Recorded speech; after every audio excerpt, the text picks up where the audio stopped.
I want to start with a quote, the purported quote from a famous statesman, that God protects fools, drunkards, and the United States of America. I guess he should add to that list Jason Yauney.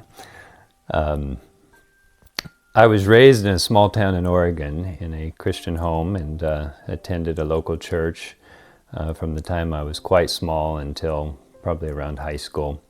It was kind of a central part of our life, part of the community.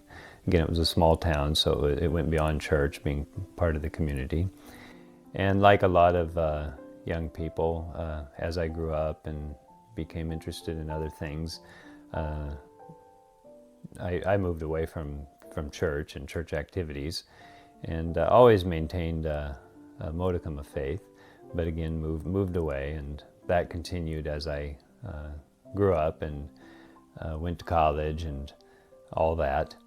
But I had that strong foundation, and it was an important part of my life, even though I didn't always acknowledge that.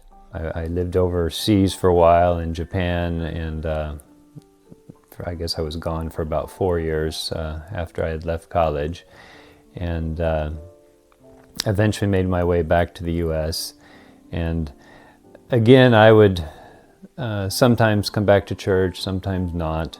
And luckily, although there was troubles along the way, I never went completely off the rails. And eventually, in fact, it was when I was turning 40 years old, I went on an unplanned trip to Ethiopia, where I met my wife, Nardos, and I guess you could say the rest is history. When I turned 40, I met her, and within about a year and a half, we were married, and shortly thereafter, found out we were going to have our first child, Jasmine, and that's all been now that started all 15 years ago, and now we have 3 beautiful children. So it's been quite a journey, and like I said, although I may have stepped away from God and the church from time, God never really stepped away from me, as I can see. And we were fortunate after we had Jasmine to be able to live overseas again, and spent almost 12 years in Africa, in Ethiopia and Uganda for my work, and that's where our 2 other children were born. At some point we decided that, although I guess I'd attended church, we attended a couple of times to an internationally focused church in Ethiopia.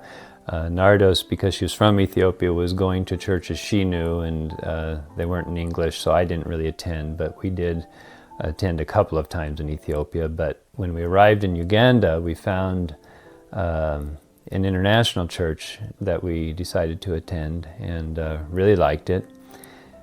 For those of you here, some of you have heard this story. It was held in a school, in a breezeway, outside breezeway covered on 3 sides, so similar to Perry Creek in the sense that we rented a school, but being it was Uganda and nice weather year-round, we were outside.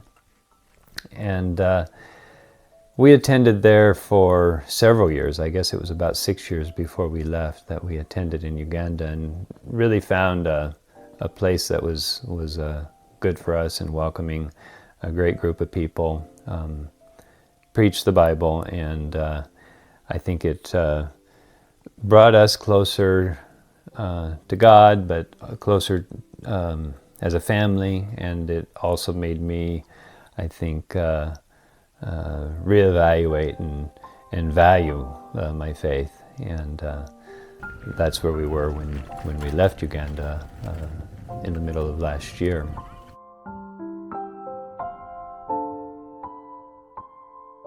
To return to the U.S., we needed a bit of a breather, and through a weird set of circumstances, we decided to come to Raleigh. Part of it was the kids' school, part of it was things I'd heard in the past, part of it was a career decision.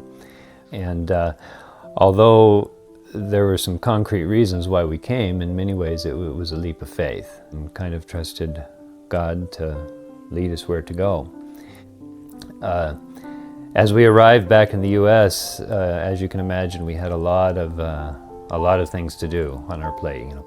Transportation, a place to live, get the kids in school, and things kind of fell in place, and we were really happy with our decision. And although there's still some things left to do, that leap of faith was, like I said, I think God definitely looked out for us. The drunkards and fools quote. And we felt fortunate that we had God looking out for us and helping us find our way.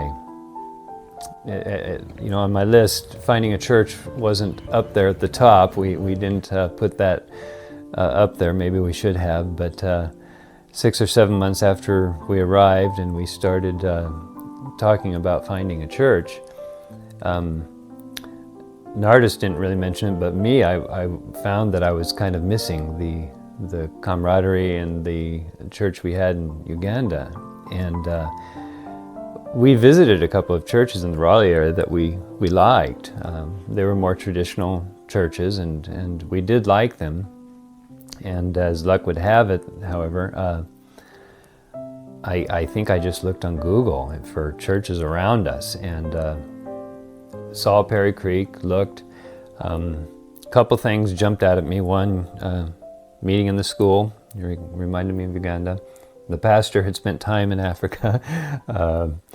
The music minister was from Papua New Guinea, and at the time the assistant pastor had also spent some time overseas, and there was just something about it that we liked, and we thought, well, before we make a decision, we better visit Perry Creek, which we did for the first time. I guess it's been about 6 or 7 months ago. And we immediately liked it, and I believe, if I remember correctly, as we were leaving that day, we kind of all agreed that I think this is the place we want to attend. And so we continued to come back for several weeks, and as they say, the rest is history. We eventually attended a next step class and got involved, and we've been very happy with that. Hear, O Israel, the Lord our God, the Lord is one. Love the Lord your God with all your heart and with all your soul and with all your strength. These commandments that I give you today are to be upon your hearts. Impress them on your children. Talk about them when you sit at home and when you walk along the road, when you lie down and when you get up. Tie them as symbols on your hands and bind them on your foreheads. Write them on the door frames of your houses and on your gates.